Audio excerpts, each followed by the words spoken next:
I'm sure you've heard the news. DIY projects are all the rage. Today, we're making a mini fan with a DC motor. First, gather your materials. You'll need a DC motor, a battery pack, a small fan blade, some wires, and a switch.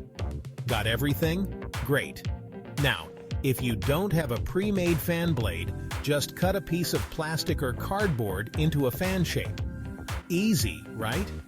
Next, attach the fan blade to the DC motor's shaft. Use glue or tape to secure it. Time for wiring. Connect the wires from the DC motor to the battery pack. If you have a switch, wire it in between. Almost there. Now power it on and watch your mini fan spin. Adjust if needed.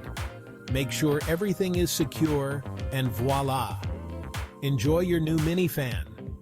Don't forget to like and subscribe for more fun DIY projects.